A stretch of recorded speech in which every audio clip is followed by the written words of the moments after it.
the coffee shop on Madison Avenue was the kind of place where professionals met for power lunches and first dates, where the espresso was always perfect and the pastries were displayed like art behind glass cases. Natural light streamed through large windows, illuminating wooden tables and comfortable seating that invited conversation.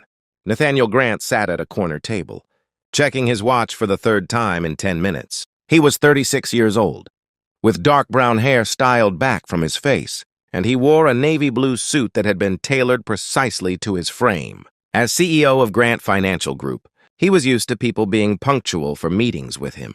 This blind date was no exception to his expectations. His assistant had set it up, insisting that he needed to get back out there after his divorce 2 years ago. The woman he was supposed to meet, someone named Rebecca Walsh, was a single mother who worked as a teacher. His assistant had been enthusiastic about the match, saying they'd both been through similar challenges and might understand each other's complicated lives. Nathaniel had been skeptical, but had agreed. Dating at his level was complicated. Women were often more interested in his bank account than in him as a person. Maybe someone with her own responsibilities, her own challenges, would be different. He was reviewing emails on his phone when he heard a small voice say, "Excuse me, are you Mr. Nathan?" Nathaniel looked up to find himself face to face with a little girl. She couldn't have been more than 4 years old, with blonde hair pulled into pigtails and wearing a pink dress that looked slightly rumpled, as if she'd been wearing it all day. Her shoes were scuffed, and she carried a small backpack that seemed too big for her tiny frame. "I'm Nathaniel," he said, confused. "But I think you might have the wrong person, sweetheart. Are you lost? Where are your parents?" The little girl climbed onto the bench across from him with determination, setting her backpack on the table. "I'm Emma Walsh. My mommy was supposed to meet you today, but she got really sick this morning. She has a fever and was throwing up. And Mrs. Martinez from next door said mommy shouldn't leave the house. So I came instead." Nathaniel stared at the child, trying to process what he was hearing. "You came instead? Emma, how did you get here?" "I took the bus. Mommy takes me on the bus sometimes, so I know which one goes to Madison Avenue. And I have the address you sent Mommy on my tablet." She pulled out a slightly battered children's tablet from her backpack. "See, I have all the messages." Nathaniel felt a mixture of alarm and disbelief. This 4-year-old child had traveled across the city by herself to inform him that her mother was sick? "Emma, does your mother know you're here?" Emma's face fell slightly. "No, she was sleeping. The medicine made her sleepy. But I didn't want you to wait and think Mommy didn't want to come. She was really excited about meeting you. She got a new dress and everything. She just got sick and couldn't come, so I thought I should tell you." Nathaniel's mind was racing. A 4-year-old had taken public transportation, alone to deliver a message because her mother was too sick to call. That suggested either incredibly poor judgment or a level of desperation and resourcefulness that was both alarming and touching. "Emma, I need you to tell me your address right now. We need to get you home and make sure your mother knows you're safe." "Are you mad at me?" Emma asked, her blue eyes filling with tears. "I just wanted to help. Mommy's been so sad lately because Daddy left and she has to work a lot, and she doesn't have friends to go out with. When she got the message about meeting you, she smiled for the first time in forever. I didn't want you to think she didn't care." Nathaniel felt his chest tighten. This child, barely old enough for kindergarten, was trying to take care of her mother's emotional well-being. "I'm not mad at you, Emma. I'm concerned. What you did was brave, but also very dangerous. You could have gotten hurt or lost. But right now, we need to get you home safely. Can you tell me where you live?" Emma recited an address in a neighborhood Nathaniel knew was several miles away. He immediately pulled out his phone and called his driver. "Charles, I need you at the Madison Avenue coffee shop immediately. We have a situation." While they waited, Nathaniel ordered Emma a hot chocolate and a pastry. She accepted them with the kind of gratitude that suggested treats like this weren't common in her life. "Tell me about your mom," Nathaniel said, trying to keep Emma calm while also gathering information. "What does she do?" "She's a teacher. She teaches little kids like me how to read and write. She works really hard and sometimes she brings work home and stays up late, grading papers. She says teaching is important because it helps kids have better lives." "And your dad?" Emma's face clouded. "He left 6 months ago. He said he didn't want to be married anymore, and that he wanted to go live with his new girlfriend. Mommy cried a lot after he left. She tries to hide it, but I hear her sometimes at night. Nathaniel felt anger building toward a man he'd never met. What kind of person abandoned a family like that? His car arrived, and Nathaniel helped Emma gather her things. As they walked to the vehicle, he noticed how small she looked, how vulnerable. The fact that she'd made this journey alone was both remarkable and deeply troubling. "Charles, we're going to this address," Nathaniel said, giving Rebecca Walsh's location. "And please keep your speed reasonable. I don't want to frighten my passenger." Emma sat beside him in the back seat, clutching her backpack and sipping her hot chocolate. "Is your car really big because you're really rich?" she asked with the blunt honesty only children possess.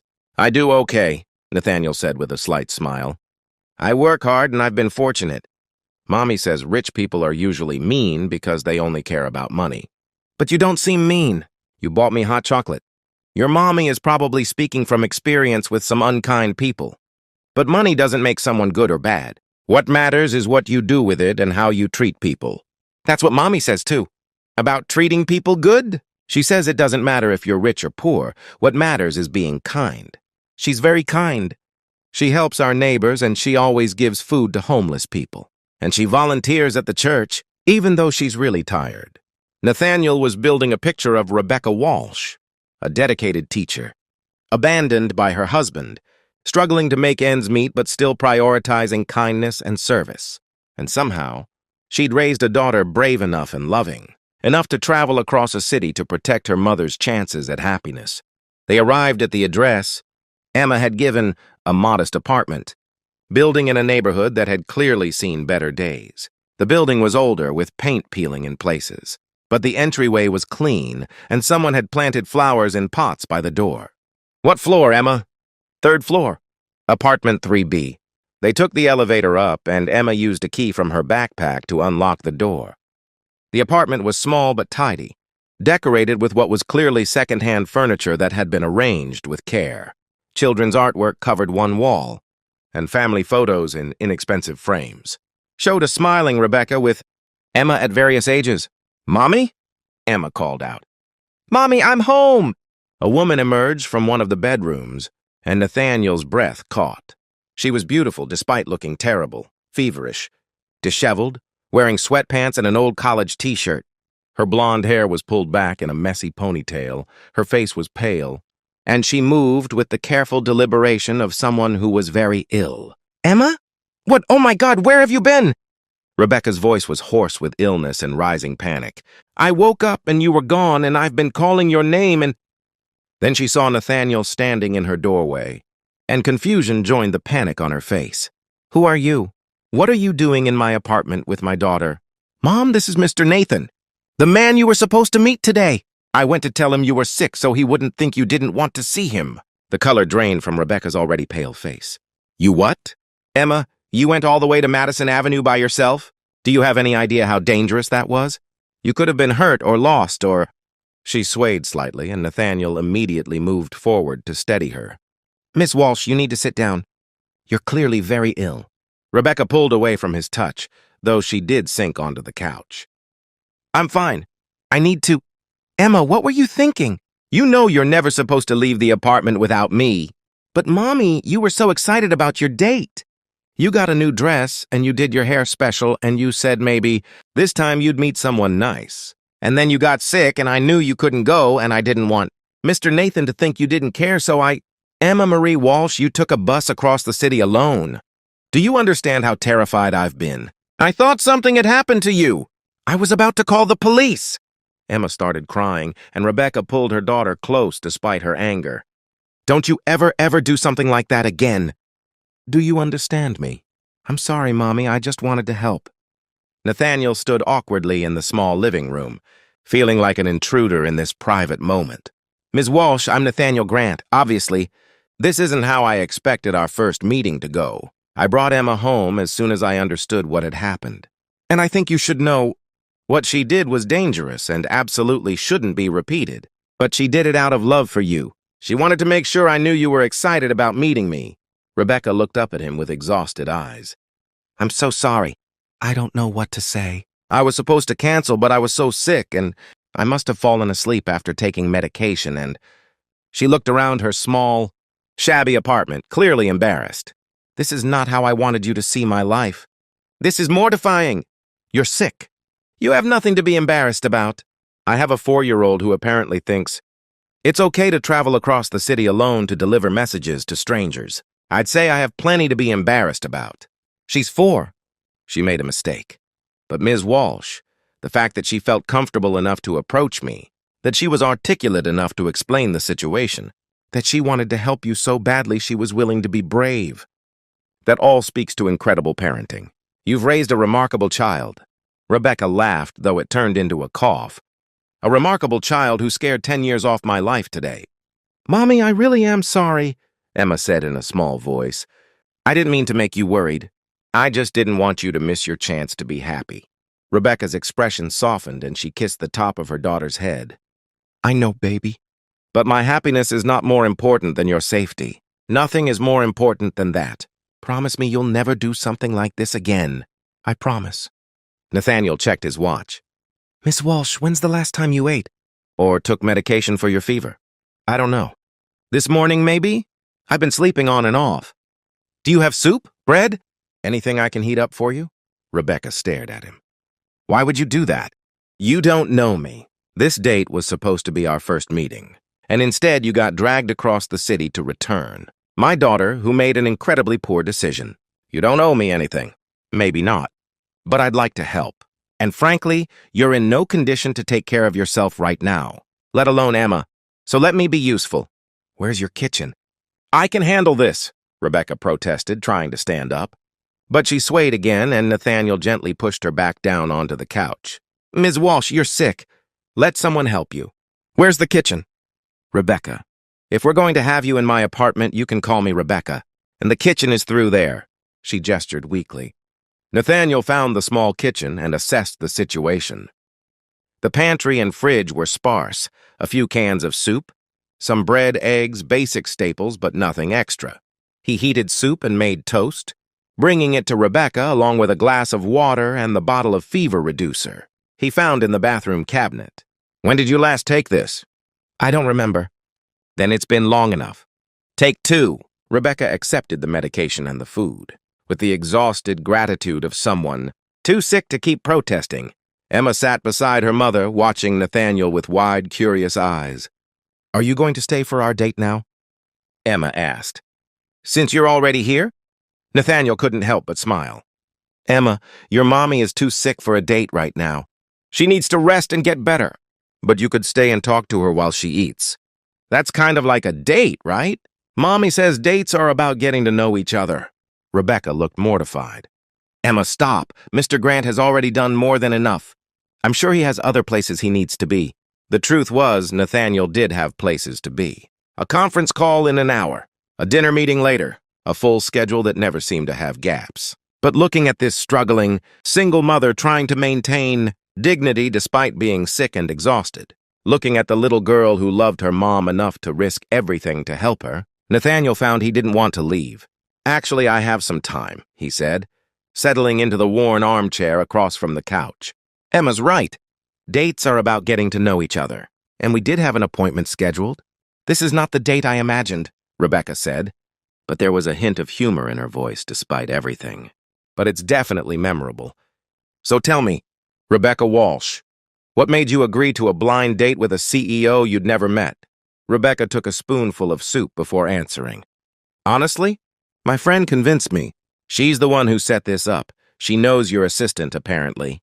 I haven't dated since my divorce 6 months ago. I've been too busy working and taking care of Emma and trying to figure out how to be a single parent.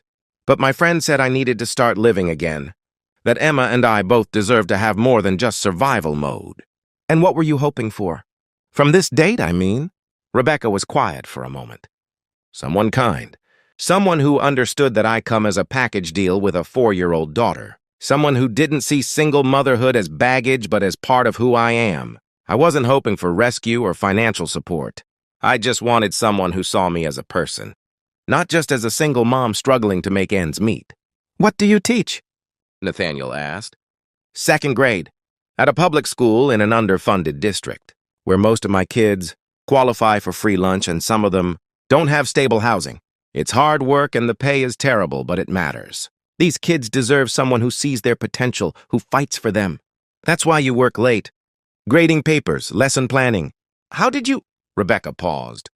Emma told you? She did. She told me a lot about you, about how hard you work, how kind you are, how you help your neighbors and volunteer at church even when you're exhausted. She's very proud of you. I'm very proud of her too, even when she makes incredibly poor decisions that scare me half to death. Emma, who'd been listening quietly, spoke up. Mommy, can Mr. Nathan come back when you're not sick? So you can have a real date? Emma, that's not how it works. Mr. Grant has been incredibly patient, but I'm sure he has no interest in... Actually, Nathaniel interrupted, I'd like that. If you're interested, once you're feeling better, I'd like to take you to dinner, a real date, without emergency medical situations or cross-city, rescues of brave but misguided 4-year-olds. Rebecca stared at him.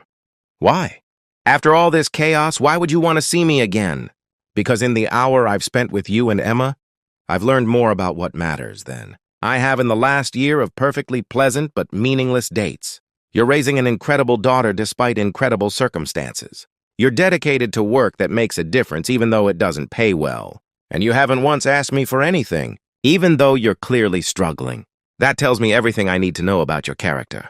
Rebecca's eyes filled with tears. I don't know what to say. Say you'll have dinner with me next week. Once you're healthy. Somewhere nice where we can talk without Emma present? No offense, Emma. None taken, Emma said cheerfully. Mommy needs grown-up time sometimes. Rebecca laughed despite the tears. Okay, yes, I'd like that. Nathaniel stayed another half hour, making sure Rebecca had everything she needed, ensuring Emma understood that what she'd done was dangerous and should never be repeated, and programming his number into Rebecca's phone in case they needed anything. As he was leaving, Emma grabbed his hand. Thank you for being nice to my mommy, and for not being mad at me for making a mistake. You're welcome, Emma. But remember what we talked about. No more adventures alone, okay? Okay, but Mr. Nathan? I think you and Mommy are going to like each other a lot. She smiled more today than she has in months. Even though she's sick and everything went wrong, she's still smiling. I think that means something good. A week later, Nathaniel picked Rebecca up for their proper first date. She was healthy now, wearing the dress she'd planned to wear for their original meeting. Her hair styled, looking beautiful and nervous. Over dinner at an elegant but comfortable restaurant, they talked for hours. About their childhoods, their failed marriages, their fears and hopes and dreams. Nathaniel told her about the pressure of running his late father's company, about the divorce from a woman who'd loved his money more than him. Rebecca told him about her passion for teaching, about the challenges of single parenthood, about rebuilding a life after betrayal. I need to be honest with you, Rebecca said over dessert. I don't know how to date someone at your level. I live in a tiny apartment. I buy my clothes at discount stores. I watch every penny because I have to. And I have a daughter who will always be my first priority. Good, Nathaniel said. Because I don't want someone who's impressed by money. I want someone who's impressed by character. I want someone whose priorities are in the right place. Someone like you. They dated for a year, taking things slowly because both had been hurt before and because Rebecca was careful about who she let into Emma's life. But Nathaniel proved himself over and over. He showed up to Emma's school events. He helped Rebecca with grocery shopping without making her feel like charity. He talked to her as an equal, valued her opinions, respected her boundaries. And Emma, who'd started this whole thing with her brave if misguided adventure, was their biggest supporter. On the 1-year anniversary of Emma's bus trip to Madison Avenue, Nathaniel took both Rebecca and Emma out to dinner. At the end of the meal, he knelt down in front of Emma first. Emma Walsh, I'd like to ask why. This is a story of pride, regret, and a breathtaking moment that turns one man's world inside out. When power meets consequence and love meets truth. Before we dive in, let us know in the comments below where you are watching from.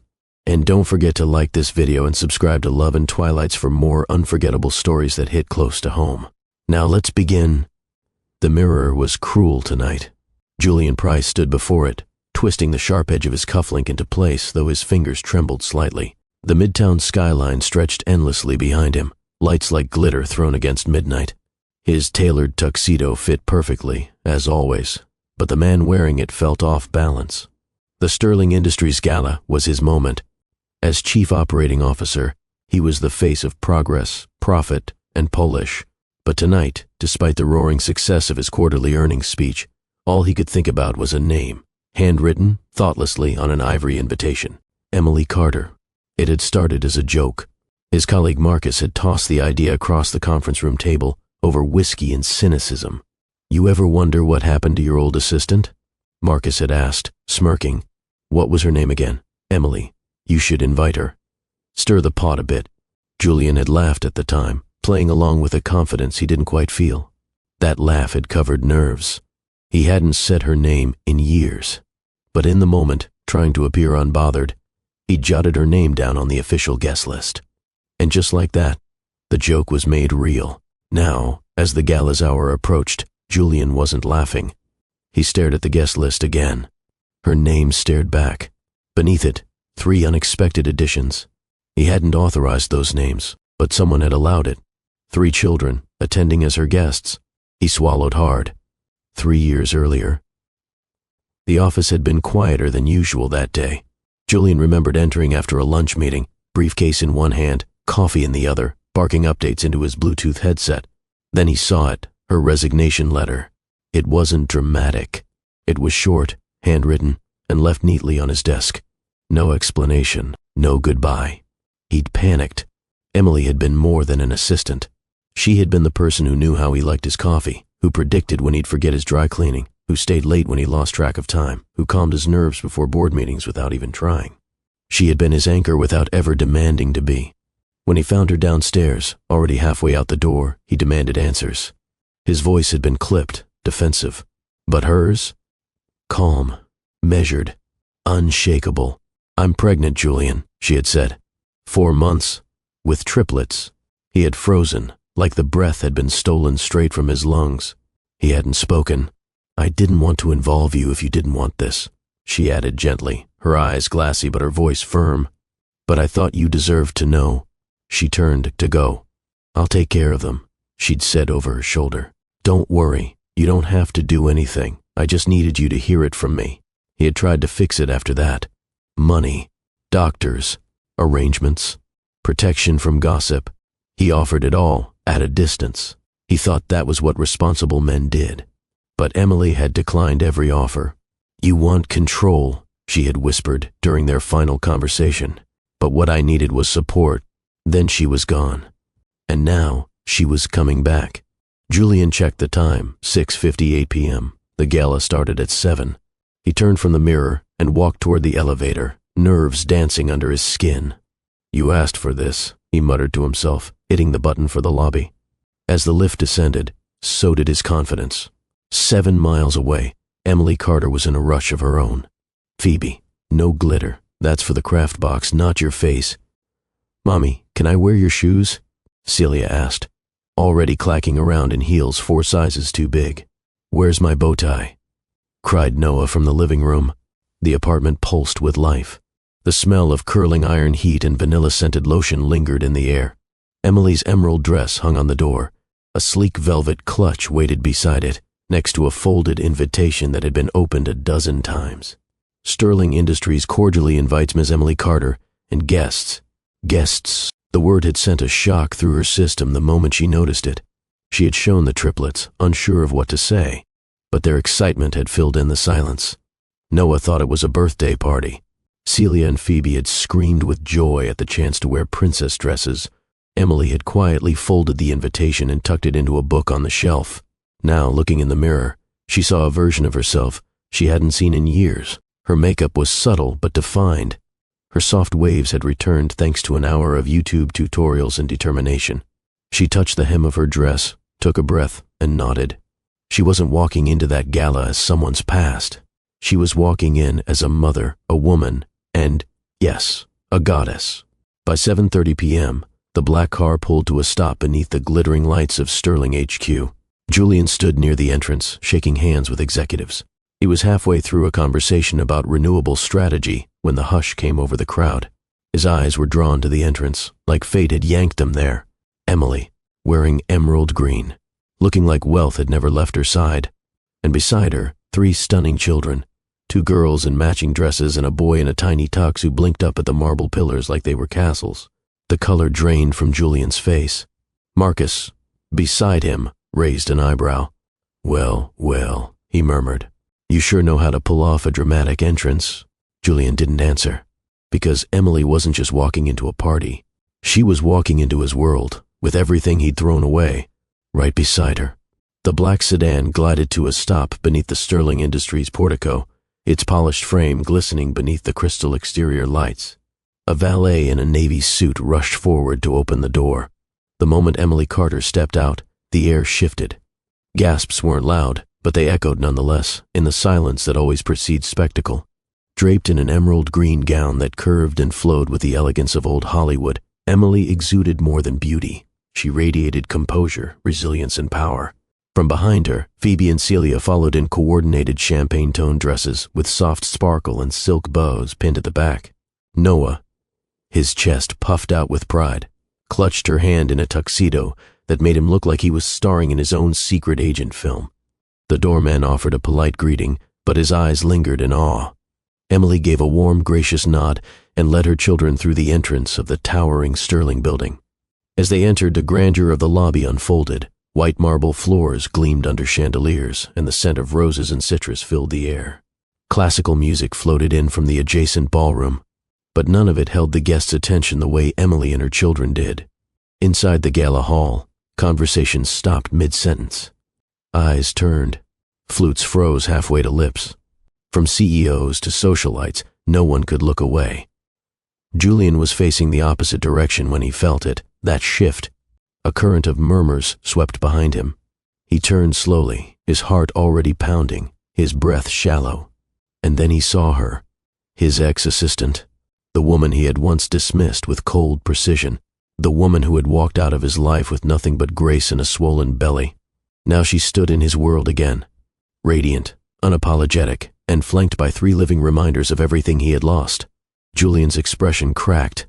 The smile he'd rehearsed all evening dropped like glass to the floor. For a moment, he was just a man, no coup, no polished mask. Beside him, Marcus blinked. "That's Emily, isn't it?" Julian couldn't speak. Michelle, who had once worked under Emily in the executive admin department, broke the silence as she stepped forward across the room, her heels tapping quickly on the marble. "Emily Carter?" she said with disbelief, though her voice brimmed with admiration. "Oh my God. Emily?" Emily turned, a warm smile rising. "Michelle." They embraced briefly, the connection instant and sincere. "You look incredible," Michelle said breathlessly. "And are these all yours?" Emily glanced at the children, her voice rich with pride. "Yes, these are my babies." Phoebe gave a small curtsy. Celia flashed a grin and twirled. Noah, ever direct, stuck out his hand. "Hi, I'm Noah. I'm 4.5. Michelle chuckled, covering her mouth. "He's perfect." More guests hovered now, curious, forming a semicircle just far enough to pretend not to be eavesdropping. Emily's gaze, calm and unwavering, eventually found Julian, and he looked like he had seen a ghost wearing a crown. Julian took a slow step forward, trying to appear composed. But the closer he got, the more he felt like a teenager who'd snuck out and been caught by his mother. He cleared his throat. "Emily." Her eyes met his, unreadable. "You look," he faltered, looking down briefly at the children. "You all look amazing." Emily tilted her head ever so slightly. "Thank you. You look prepared." Her tone was light, but there was weight behind the words. Julian nodded stiffly, unsure what to say next. The crowd behind him was still growing. Just then, Meredith appeared. Blonde, statuesque, and sharply dressed in sapphire velvet, she sidled up beside Julian, slipping her hand behind his back with subtle possession. "Everything all right, Julian?" she asked sweetly, her eyes locked on Emily. Julian froze. Emily saw it. So did Michelle. So did half the room. And yet Emily remained still. Meredith's gaze dropped to the children. "Oh," she said with mock amusement. "Whose adorable kids are these?" Before Julian could think, let alone answer, Emily replied, "They're mine." Her voice was calm, even powerful. Julian shifted his weight, Uncomfortably, Meredith looked again at Julian. Friends of yours? He hesitated. They're family friends, he said quickly. Just visiting. They're, Chelsea, Jake, and Erica. The silence that followed could slice through stone. Even the children looked confused. Emily raised an eyebrow, but she said nothing. She turned back toward her children, smoothing a ribbon in Celia's hair. Come on, sweethearts, she said softly. Let's get some juice. Phoebe took her hand. Noah followed, still looking at Julian. Celia paused, tilted her head at Julian, then skipped off. Michelle stared at Julian like he'd spilled wine on her grandmother's heirloom rug. Meredith took a slow sip from her flute, then leaned close to Julian. You're hiding something. Before he could respond, Marcus strode up. Well, look who it is. Marcus boomed cheerfully. Emily Carter. It's been ages. He knelt in front of the children. And who do we have here? Phoebe introduced herself softly. Celia gave him a confident grin. Noah puffed up his chest again. I'm Noah, and this is my mommy. Marcus laughed. You're a charmer. Strong handshake, too.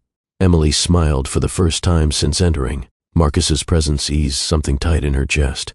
Julian stood behind Marcus, silent, while the crowd slowly began to disperse, realizing no one had fainted or thrown a drink yet. Marcus stood, clapped Julian on the back. You didn't tell us you had family here, man. These kids, there's something else. Julian gave a half smile. Yeah, they are. But Emily's eyes stayed fixed on him. She saw everything in his face, the embarrassment, the conflict, the guilt. Later, as the ballroom music swelled and guests returned to their conversations, Emily stood by the window with a flute of sparkling cider. Her children were at a table nearby, nibbling on tiny appetizers and giggling over something Celia had said. Julian approached again, this time alone. No Meredith in sight. I didn't mean to make a scene, he said softly. You didn't, Emily replied. But you certainly created one. He looked at her. I'm sorry. That wasn't how I planned it. Did you plan anything, Julian? She asked. Her tone wasn't cruel. It was honest. He had no answer. A moment passed. I didn't know if you'd come, he admitted. You invited me, she said, lips tight. Julian looked over at the children. They look just like you. They have your eyes, she replied quietly. He smiled, but it vanished quickly. I wasn't ready back then, he said. And now? She asked, watching him carefully. He didn't reply, not yet. Across the ballroom, Meredith stood by the bar, her face unreadable. She watched Emily with narrowed eyes. She was no fool. Julian had changed the moment Emily walked in. He hadn't touched his champagne since. He hadn't smiled the same way. He hadn't even introduced Meredith to the children.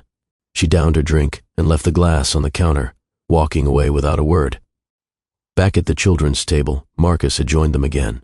You know, he said with a grin, this might be the best thing that happened to this uptight gala all year. Emily chuckled. Glad to entertain. No joke, Marcus added. People needed this. Real life, real family, not just speeches and spreadsheets. Noah offered him a cracker. Marcus accepted it like a treasure. Julian watched the exchange with something deep stirring in him. Regret, yes, but also awe. How had he let all of this go? The ballroom sparkled under the flicker of golden chandeliers. Conversations flowed again, but attention still hovered like fog behind smiles and champagne flutes. The Sterling Gala was in full swing, yet a large part of the room remained subtly tethered to the same focal point, the woman in emerald green and the three children orbiting her like stars around gravity. Julian stood in a corner now, jaw tight, gaze fixed. He watched Emily guide the children gently through the buffet line. She crouched low to Noah's height and helped him choose between tiny crab cakes and mini meatballs. Her expression was relaxed, maternal, but he knew, he could feel it. Beneath her calm was a fire. He hadn't meant to call them family friends. The words had slipped out in panic, desperation wrapped in poor improvisation. Now the lie echoed in his head with a slow, cruel rhythm. They had stared at him. Even the children. He saw the flicker in Celia's eyes when he said a different name.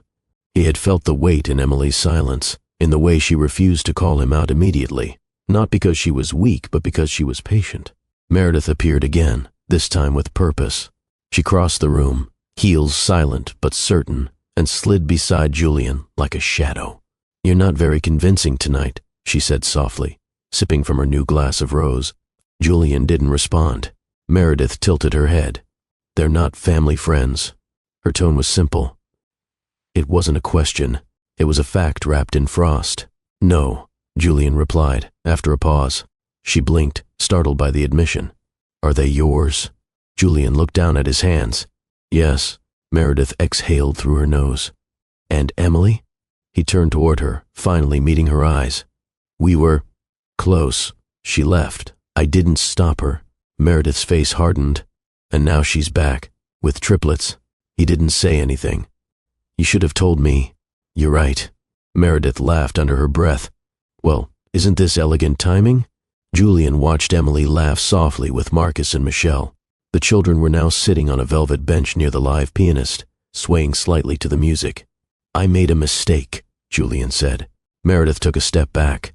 "No, Julian, you made a lot of them, and apparently you made 3 more." She turned and left. Emily stood just past the floral arrangement table when Julian approached again. The pianist had shifted to something softer, melancholic almost. The timing stung. "You lied," Emily said before he even opened his mouth. Julian stopped. To her, to everyone, she continued, her eyes not angry, just tired. "You looked at your own children and gave them fake names." Julian tried to speak, but she raised a hand. "I didn't come here for drama," she added.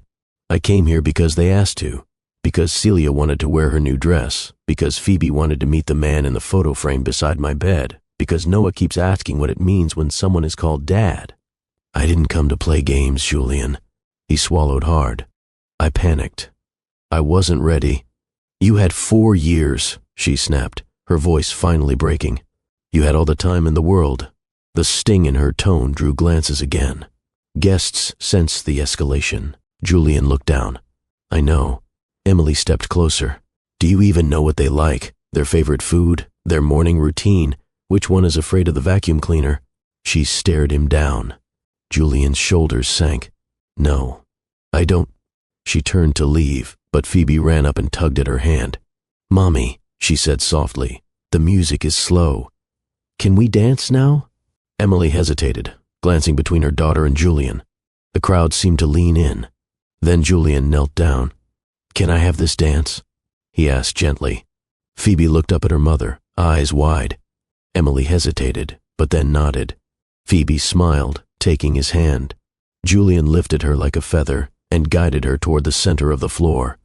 The pianist, catching the mood, continued into something brighter. The dance was simple, clumsy, but full of emotion. Around the room, murmurs gave way to admiration. Some guests even smiled. Julian whispered, "You look beautiful, little lady." Phoebe giggled. "That's what Mommy said about herself." Julian's throat tightened. "She's right." After a minute, he returned Phoebe to Emily, who took her with a quiet look that said, "We're still not okay." Later, as dessert trays were passed, the tension returned. The CFO, an elderly man with silver hair and a wine-soaked laugh, raised a toast.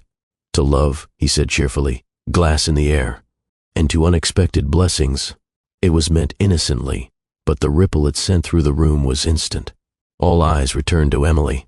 She stood still, regal and poised, her back straight, her chin high. Julian stepped forward. His hand trembled slightly as he raised his glass. "I have something to say," he began.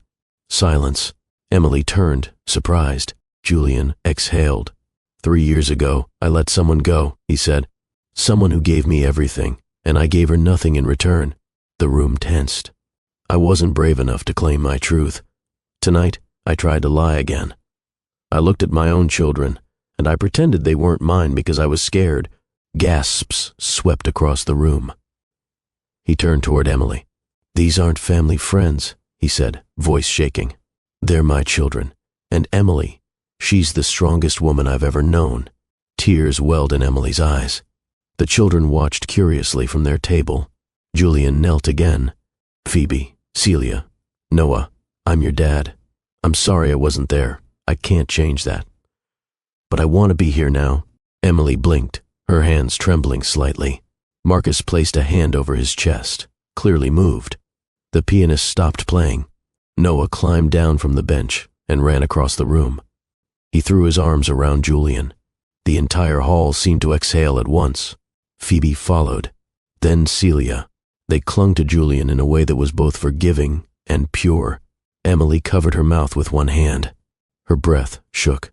The room erupted in gentle applause. Julian rose slowly, lifting Noah onto his hip, holding the other two by the hands. He met Emily's eyes. There was no triumph in his expression, only humility, regret, hope. Emily nodded once. It wasn't forgiveness, not yet, but it was a beginning. 3 years ago, the Sterling office had been humming with life. Sunlight streamed across the sleek glass desks. Phones rang in soft syncopation. Somewhere in the distance, a printer churned out another investor report. And in the executive wing, Emily Carter sat at her desk outside Julian's office, typing up notes from a 7 a.m. board call with her usual grace and rhythm. No one suspected she was pregnant. She hadn't told a soul. Not yet. Not even her best friend Michelle. The day she found out, she hadn't cried. She hadn't smiled either. She had simply placed her hand gently over her abdomen and sat there in silence, listening to the heartbeat that was suddenly louder than her own. Her relationship with Julian had always been complicated. He was demanding, relentlessly so. But in the quiet moments between meetings and crises, he was something else entirely. Thoughtful in the way he remembered how she took her coffee. Quietly protective when a male colleague crossed a line. Grateful in the way he once left a note on her desk that simply read, "You saved me today. Thank you." The lines between professional and personal had blurred somewhere between late nights and locked conference room doors. Their intimacy hadn't been spoken of. It just existed. Soft, stolen, undeniable. But as time passed, so did clarity. Julian remained focused on power, on headlines, on control. And Emily slowly began to realize she couldn't be a footnote in his pursuit of the spotlight. When the pregnancy test turned positive, Emily was already 12 weeks in. She hadn't noticed, too busy keeping up with Julian's schedule and her own exhaustion to connect the symptoms. But a wave of dizziness at her desk one afternoon had prompted a reluctant visit to urgent care. The nurse had smiled, pointing to the ultrasound screen. "Well," she said, "you're not just pregnant. You're very pregnant." Emily blinked. "How far along?" "Almost 3 months. And you might want to sit down for this." She had. "There are three, what? Babies." For 2 days, Emily had walked through the office in a haze. She smiled when needed. She took notes. She booked flights. But inside, her world tilted wildly. She felt like a woman walking a tightrope between joy and terror. It wasn't just the pregnancy. It was him. She knew Julian. He was brilliant, magnetic, and emotionally evasive. His ambition filled every room. But his heart, she wasn't sure he'd ever given it away. That was what scared her most. Not being alone, but being abandoned by someone who wouldn't even admit he had left. The night she decided to resign, the office was empty. The janitor had just turned off the hallway lights. She slipped the envelope onto Julian's desk and walked out without looking back. Inside the letter, she'd written only this: "Julian, I am leaving Sterling. I won't make this complicated. Thank you for everything. Emily." He found the letter the next morning, barely noticing the envelope until his hand slid over it mid-desk search. The moment he read her name, he stilled. He read the note twice, then a third time, waiting for the meaning to hit. He stormed out of his office and called her phone. No answer. Then he saw her in the lobby, holding her coat and walking toward the door. He caught her arm gently. "Emily, what is this?" She looked up, calm and unwavering. "I'm resigning," she said. "I can see that. But why? What happened?" Her voice lowered. "I'm pregnant." Time stopped. He blinked. "You're what?" 4 months. I didn't know either. Not until recently. His mouth opened and closed. "Why didn't you tell me sooner?" "I needed time to decide what to do." "With my child?" he asked, voice rising. "With our children," she corrected. "Triplets." Julian staggered back like the words had weight. "I'm keeping them," she said simply. "I came to say goodbye because I didn't want you hearing it through whispers." He swallowed, eyes flicking down to her belly. "Emily, this is too fast. I need time. We need to talk. This isn't the place." "Where is the place, Julian?" she asked. "In your calendar between meetings? At a fundraiser?" "That's not fair. I know." And with that, she walked out. For the next week, Julian spiraled. Not in public. No one at Sterling knew. But inside, he unraveled. He called doctors, scheduled consultations, paid for specialists, sent texts that said things like, "Please let me help. You don't have to do this alone. I'll support the babies financially. I just need time," Emily answered once. Her voice was soft. "You're thinking in numbers, logistics, press releases, but what I need is partnership." He had no answer. She added, "If you can't be present emotionally, I'd rather do it alone." Then she hung up, and she meant it. The final time they saw each other was at a small cafe downtown. It was raining, the kind of rain that blurs headlights and puddles dreams. She wore a navy blue coat. Her stomach had just begun to show. He sat across from her, nervous fingers wrapped around a steaming cup. "Emily," he said quietly, "I've been thinking about everything." "So have I," she replied. "I want to be there. In some way." She looked at him, eyes firm but kind. "In some way isn't good enough for what's coming. I don't know how to be a father. I never planned." "Neither did I," she whispered. He looked down. "I love them already," she continued. "I feel them move. I talk to them. They'll need more than money, Julian. They'll need someone who can see them. I'm not sure you know how." "That's not fair. It's not meant to be." She left that cafe with tears burning behind her lashes. But she never turned back. Not once. And Julian? He stayed behind with his untouched coffee, staring out at the city as the rain ran down the window like quiet regret. Back in the present, Emily sat beside her sleeping children on a velvet bench in the gala lounge. She gently ran her fingers through Celia's curls, watching the rise and fall of her chest. Julian stood nearby, staring down at them with something fragile in his gaze. Emily whispered without looking up, "They always ask me if you'd recognize them." Julian's breath caught. "I tell them, maybe."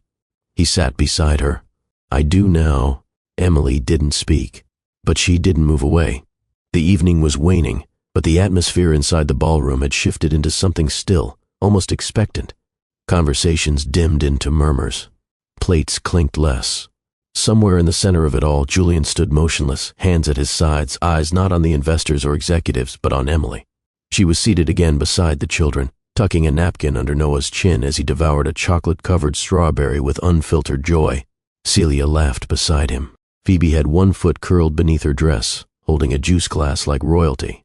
They were light in human form, and for the first time in years, Julian felt like he was on the outside of something that was his, and wasn't. He couldn't bear it any longer. He stepped forward. Emily saw him coming, and she gently lifted Noah off her lap, placing him beside his sisters. Julian didn't speak at first. He simply knelt, once again, before the children. "I need to tell you something," he said softly. Phoebe blinked up at him. "Are you okay?" He nodded once, then looked at Emily. "I can't undo the past. I can't erase the times I wasn't here. But if it's all right with you, I'd like to speak." Emily hesitated. She scanned his face, and for the first time, she didn't see guilt. She saw resolve. She nodded once. Julian turned around and stepped toward the stage. He wasn't scheduled to speak again. The event was almost over, but as he gently tapped the microphone beside the pianist, a hush overtook the room. All heads turned. Some recognized that expression on his face, not the charming Julian Price of boardroom pitches and Forbes features. This was someone else, someone unguarded. He adjusted the mic. "There are moments in life when pretending is no longer an option," he began, voice calm but firm. "Moments that demand honesty. This is one of them." The room was frozen. "I invited someone to this event tonight as a joke," he said, eyes scanning the audience. "But what I didn't expect was that she'd come and bring with her the three most beautiful souls I've ever seen."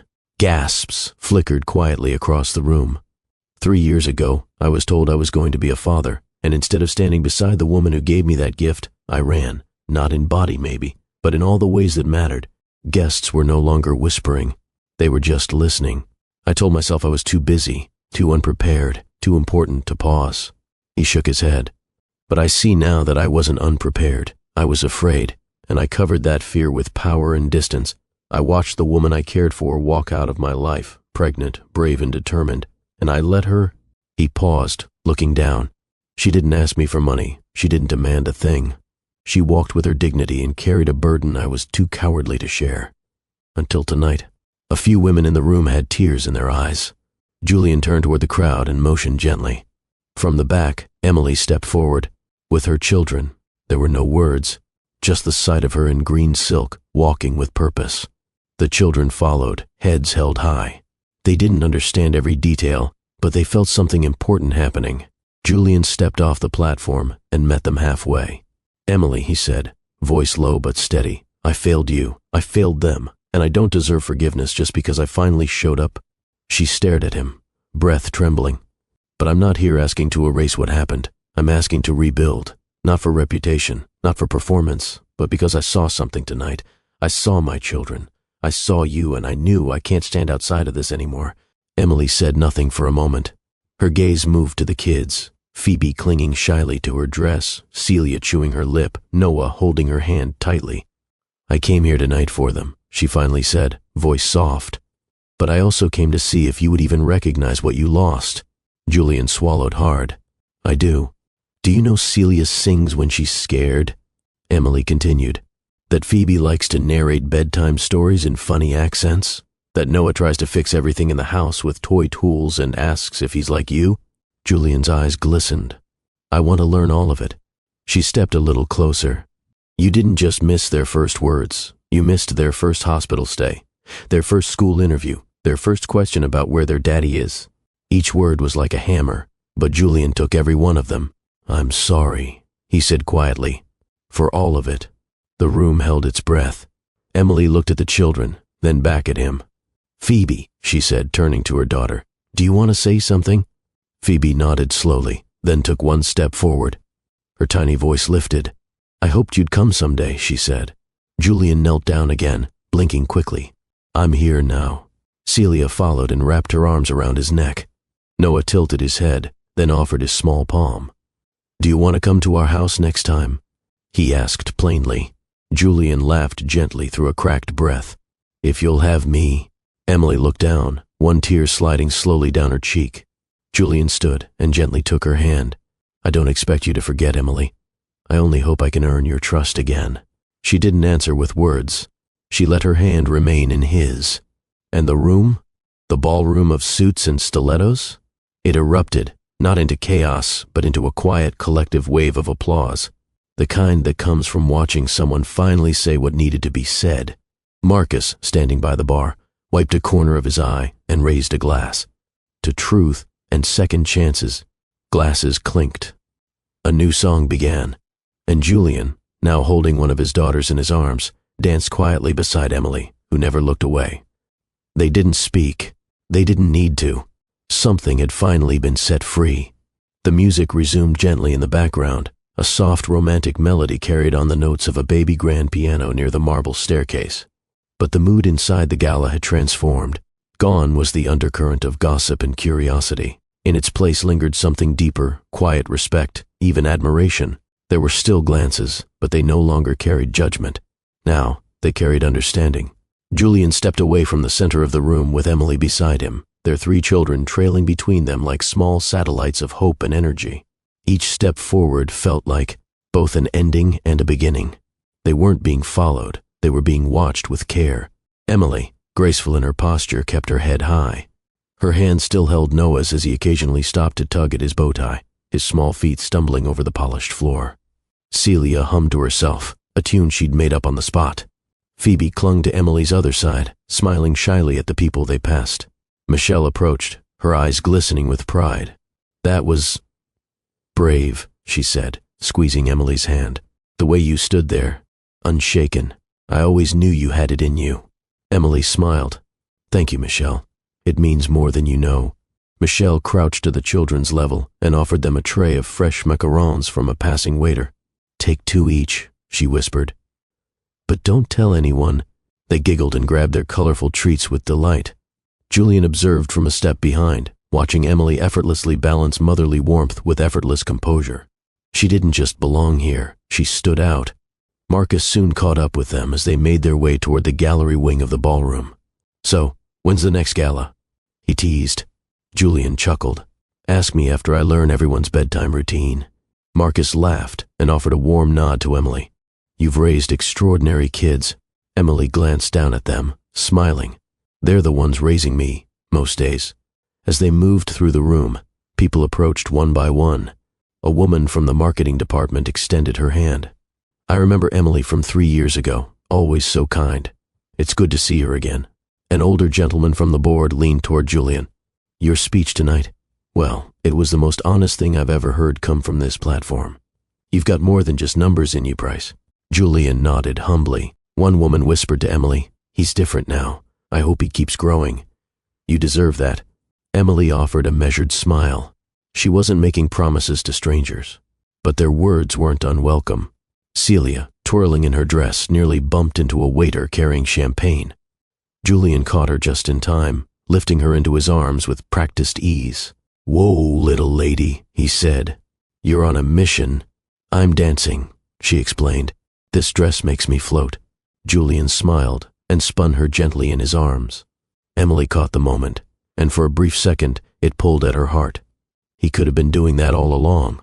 As they neared the back patio doors, Emily paused. The city lights of Manhattan twinkled outside like distant wishes. She stepped out onto the balcony alone, breathing in the crisp evening air. Julian followed a moment later, standing a few paces behind. It's quieter out here, she said without turning. He nodded. It is. A beat passed. Do you regret inviting me? She asked. He exhaled. I regret not inviting you sooner, for the right reasons. Emily turned to him now, arms crossed lightly against the chill. I wasn't sure you'd recognize me. I didn't at first, he admitted. But the moment I saw you with them, it all made sense. Everything I ignored, everything I ran from. She studied him. Do you mean it, Julian? Or is this just guilt wearing a suit? He stepped closer. I don't want a second chance because I feel bad. I want it because I finally understand what I missed and who I lost. Her expression didn't soften immediately. It remained guarded, strong, but there was something in her eyes, something open. Back inside, the triplets had joined a small group of children from other guests, playing a spontaneous game of musical chairs beside the live string quartet. Marcus leaned down to Noah and whispered, You'll be running this company one day. Noah blinked. Okay. Julian and Emily returned to the ballroom to find their children laughing in the middle of the impromptu game. Guests watched them with fondness. Celia claimed a seat at just the right time. Phoebe let out a triumphant squeal. Noah clapped loudly for everyone, regardless of who won. Julian sat beside Emily near the edge of the floor. You did this, he said quietly. You gave them joy, confidence, a home. Emily looked forward. I tried. No. You succeeded. She met his eyes. And what about you? I want to start now, he said. Not just with them. With you. She looked away briefly. It's not that easy. I know. But I don't expect it to be easy. I just want to earn it, one moment at a time. The pianist shifted into a classic slow tune, rich and familiar. Some couples began to drift to the dance floor. Julian stood and held out his hand. May I? Emily looked at him for a long second, then set down her glass and placed her hand in his. They moved slowly, each step careful. It wasn't a sweeping waltz. It was a conversation without words. I used to imagine this, Julian said. You and me, at an event, no tension, no secrets, just us. And I used to imagine you would forget me by the next morning, she replied. He stopped moving for a second. But you didn't, she added. That's why I came tonight. I had to know. He turned her gently, and now. She didn't answer. Instead, she placed her head lightly on his shoulder. Just for a second. It was enough. As the evening came to a close and the crowd thinned, Julian helped the children gather their coats and ribbons. Emily stood nearby, watching as he kneeled to tie Noah's shoelace. The simple act tugged at something deep inside her. The man before her had once been unreachable, untouchable. Now he was helping a 4-year-old wrestle with Velcro and laces. Are we going home now? Celia asked. Emily nodded. Yes, love. Julian looked up. Can I ride with you? Just to the block. I won't stay. Emily thought for a second. All right, she said softly. In the limousine, the children dozed off almost instantly, worn out by dancing and snacks. Julian sat across from Emily, watching their heads gently lean against each other. He whispered, How did you do this alone? Emily didn't answer right away. Then she said, I didn't have a choice. But now, maybe we do. Julian nodded slowly. Whatever you need, space, time, help, I'll be here. Emily looked at him. Start with consistency, not promises. I can do that. As they arrived at her apartment, Julian stepped out first and helped the children out one by one. He handed Celia her small purse and gently fixed Phoebe's sweater. He didn't speak. He simply moved like someone who wanted to be useful. When it was time to say goodbye, he hesitated. Emily stood by the front door. Good night, she said. Julian looked at her. Thank you for letting me walk beside you tonight. She nodded once. We'll see. As the car pulled away and the city lights danced on the windshield, Julian leaned back alone. But for the first time, he didn't feel lonely. He felt hopeful. The apartment in Brooklyn was quiet again.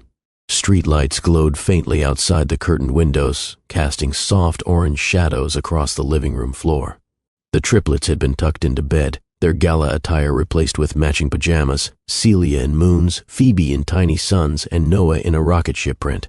Their soft breathing now filled the air with a peaceful rhythm. Emily stood in the hallway, barefoot, hair pinned loosely, holding a half-full glass of water. She watched Julian sitting on the couch, coat folded on his lap, eyes fixed on a framed drawing on the wall, the one the children had made for her birthday. 4 stick figures, all smiling, labeled in crayon, Mommy, Phoebe, Celia, Noah. There was a space to the right, as if waiting for a 5th. I didn't know they made that, Julian said without turning. They surprised me, Emily replied. They said they left space, just in case. Julian's voice wavered. Even before I said anything? She nodded. They've always wondered, they ask. I try to answer with kindness. Julian looked down at his hands. And do they ever ask if I love them? Emily stepped closer. They don't ask that. They assume it. They believe every good thing is because someone loves them. I've raised them to think that way. Julian's throat tightened. You did more than I ever could have. You still can, she said gently, sitting beside him now. But you have to understand something first. He turned toward her slowly. This isn't about earning back time, she continued. You can't. What's gone is gone. He nodded. I know, but what's ahead? She pointed toward the hallway. That's not guaranteed either. You don't get to make a speech and assume the next part writes itself. Julian looked at her, eyes honest. I don't assume anything. I just want to be there, for real. If that means starting from zero, then so be it. Emily studied him, searching for the man she once knew beneath the polished layers. The one who made her laugh in elevators. The one who took an overnight flight from Dallas just to be back for her presentation. The one who held her hand when she panicked before a quarterly pitch. She saw glimpses now, but they were gentler, quieter.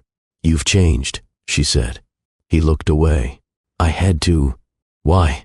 Because losing you broke something I didn't know I had. Emily felt her chest tighten. He continued. I filled the silence with work, headlines, quarterly gains, board promotions. I tried to outrun the ache, but it stayed. She looked down at her hands. Do you love them? With everything I have, he answered without hesitation, even before I admitted it. And me? The question hovered. Julian didn't blink. I've never stopped. Emily's breath caught. But love, she said slowly, isn't just a word. It's presence and patience and showing up on the bad days. I know, he whispered. Let me show you now.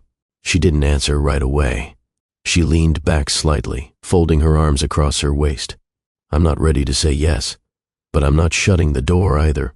That's more than I deserve, he replied. She nodded slowly. Then prove it. The next morning arrived quietly. Julian had slept on the couch, voluntarily. Emily had offered him a pillow, a blanket, and a cup of tea, but nothing more. The children awoke before sunrise, energized by the memory of the party. Noah clambered onto Julian's chest, laughing loudly. Are you still here? He asked. Julian smiled. Still here. Phoebe peeked around the corner. Are we having pancakes? Emily entered, rubbing sleep from her eyes. Let's make it together. In the kitchen, chaos resumed its familiar rhythm. Flour dusted the countertops. Noah tried cracking an egg and failed gloriously. Celia added chocolate chips when no one was looking. Phoebe stirred the batter like a pro. Julian moved with ease beside them, not perfect but present. He wiped spills, flipped pancakes, laughed when the batter sizzled too fast. Emily watched from across the island. He didn't ask for praise. He just helped. After breakfast, as the kids darted toward the living room with sticky fingers and maple syrup grins, Emily stood beside Julian at the sink. "You're really here," she said softly. "I am. No press, no optics, just here." He nodded. "I don't know what happens next," she admitted. Julian turned off the faucet and dried his hands. "Then let's not rush it." She looked up at him. "What if the kids ask if we're back together?" "Then we tell them we're working on something better," he replied. "Something honest." Emily blinked. "You rehearsed that?" He smiled. "No, that's new." She smiled faintly. "Okay." Later that day, Julian prepared to leave. He had meetings stacked, but none that seemed more important than standing in this living room, looking at the children drawing quietly on the carpet. Phoebe waved. "Come again tomorrow." Julian knelt. "I'll call first." "Okay," Celia said. "Bring snacks." Noah pointed to the door. "Bring socks too. You forgot yours." Julian laughed. "Deal." As he turned to Emily, he grew more serious. "Tell me what you need," he said. "To feel safe again. To believe me." Emily looked up. "Consistency, accountability, and time." He nodded once. "You'll have all three." She followed him to the door. "One more thing." He paused. "Don't just show up for them," she said. "Show up for yourself. Be someone you can live with when no one's watching." Julian met her eyes. "I will." As he stepped outside, the sunlight broke through the clouds overhead. It felt like more than weather. It felt like possibility. 2 weeks passed. 2 weeks of small gestures. Daily phone calls. Evening visits with picture books and board games. Julian brought over dinner twice, burned once, ordered in the next. The children teased him when he got sauce on his shirt.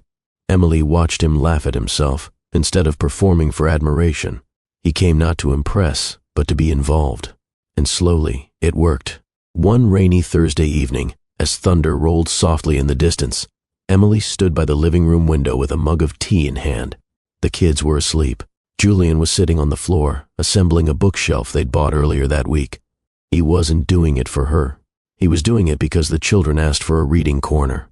Because Celia said, "Daddy, you should build something for us." And so he had. "You're getting better with tools," Emily remarked with a smile. Julian looked up from the half-built frame. "Your son is my quality inspector. I can't fail." Emily chuckled and sat beside him. They worked in silence for a few moments, passing screws and pieces of wood. It wasn't romantic. It was real. "I'm glad you're here," she said quietly. Julian paused, meeting her gaze. "So am I." She nodded.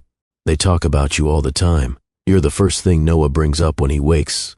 That means everything," Julian whispered. "But what about you?" Emily didn't look away. "I'm still scared." "Of me? Of us? Of what we used to be? Of what we might be again?" He set down the screwdriver. "You don't owe me anything, Emily. Not a relationship, not a second chance, just the truth." She took a breath. "The truth is, I don't want to do this alone anymore. Not because I need rescuing, but because I deserve a partner." Julian reached for her hand. "You have one," he said. "If you'll let me be him." She nodded once, slowly. "I'm ready to try." That weekend, Julian invited them all to a park just across the river, near a playground with old wooden structures and a carousel the kids had begged to ride. He brought a picnic basket, sandwiches, cut fruit, juice boxes, and a chocolate cake Emily had once mentioned during a late-night work shift years ago. "You remembered," she said, eyeing the cake. Julian smiled. "Hazelnut ganache. You said it tasted like a quiet Friday night in Paris." "I took notes." They laughed.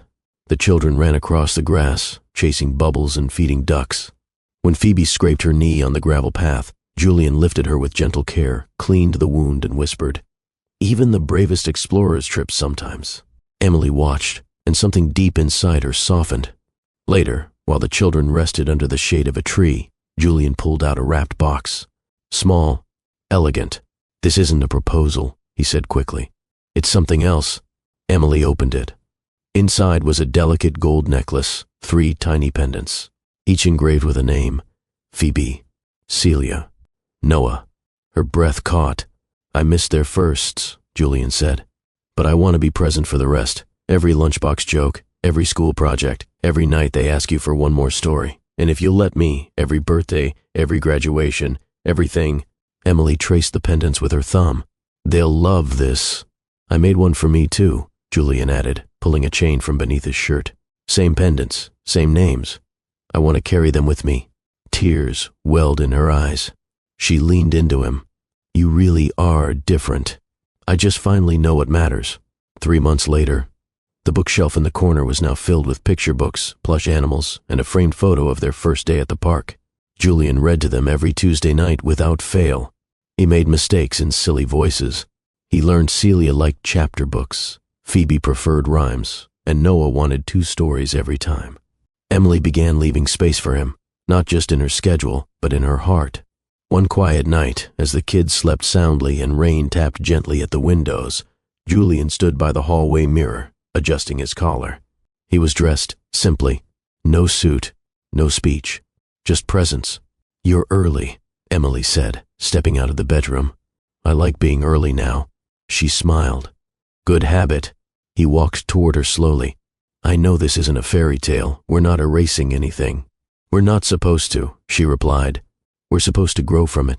Julian took her hand. I love you, he said, and I want to build a life with you, not around regret, but around joy. Emily's eyes shimmered. Then let's start one. And for the first time in years they kissed, gently, intentionally, not as a reward or resolution, but as a promise, not to be perfect, but to be present. The next morning, the triplets ran down the hallway in pajamas, shouting about cereal and cartoons. Emily poured coffee. Julian packed lunches. They moved like a team, not always in sync, but always with care. When the doorbell rang, it was a delivery, a letter from the school. Emily opened it. The children had submitted family drawings to the school wall project. 3 colorful sketches. Each one had 5 figures this time. Smiling, holding hands, standing beneath a bright blue sky. Emily showed Julian. He didn't speak. He simply kissed her temple and whispered, This time, we do it right. If this story touched your heart, tell us below. Have you ever believed in your heart? Have you ever seen love rebuild itself piece by piece? Comment your thoughts, share your experience, and don't forget to like, subscribe, and turn on the notification bell so you never miss another unforgettable love story from Love and Twilights. We tell stories that remind you it's never too late to begin again.